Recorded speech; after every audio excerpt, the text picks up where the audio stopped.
Welcome to our reflection for Thursday after Ash Wednesday. As I mentioned yesterday, we want to focus on the basics, and we have one of the most basic premises given to us in our first reading today. It comes from Deuteronomy, so it's coming through the Exodus event, and this is a very important passage. This is one that I wish we all sat with on a regular basis. It'd be nice, and of course this is me wanting to impose my thoughts on the church's liturgy, so know that I do that with just my own wants, not saying the church should actually do this, but it'd be nice if this is a regular part of our prayer. And so I want to encourage you, maybe through this Lenten season, go back to this reading, or at least a part of this reading. Moses says very clearly to the people, "Today I have set before you life and prosperity, death and doom.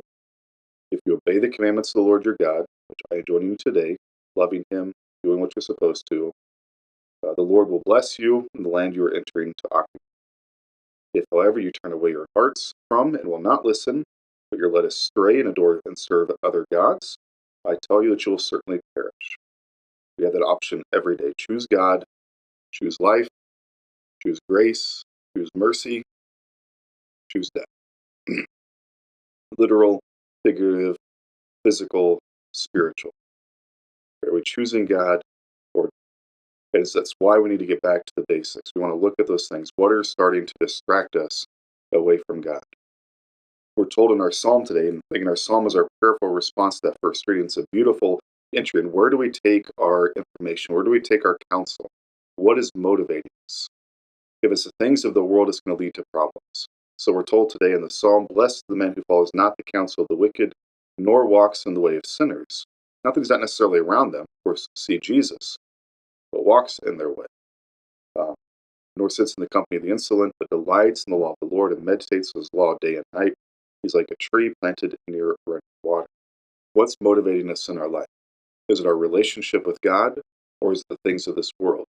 And sometimes we might still be doing more or less the same big picture things, like we don't change our job. We still volunteer in the same capacity. But like I proposed yesterday, is our focus on the exterior things that people notice, or is our focus on the interior being a right relationship with God? We approach the things that we do every day, going to work as a way of serving the Lord in whatever our job is, or looking at it as a way of, I'm going to get money so I can take care of my family and then give money to the poor. So is taking care of other people a part of that immediate thought of why I have a job? Right? Those little moves in our mind and our heart can change the entire way in which we live our life. And that moves us into the gospel of why we do this. The world tells us our life is our own.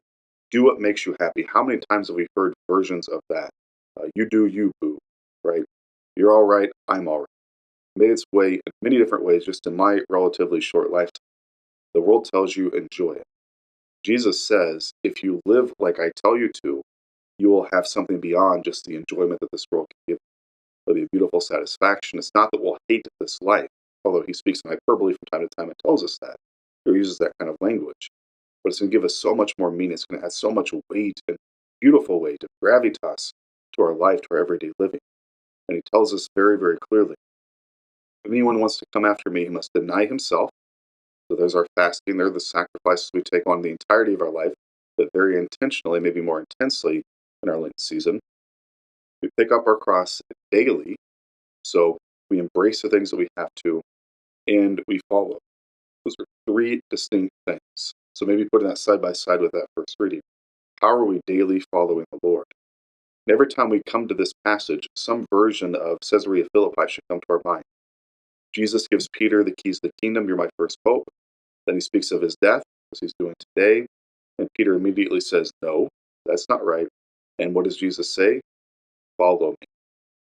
Get behind me. Let me lead you. Not you try to lead me. Beautiful little things for us to pray with as we're trying to enter into this season and making sure, again, we're trying to pull away the distractions in our spiritual life.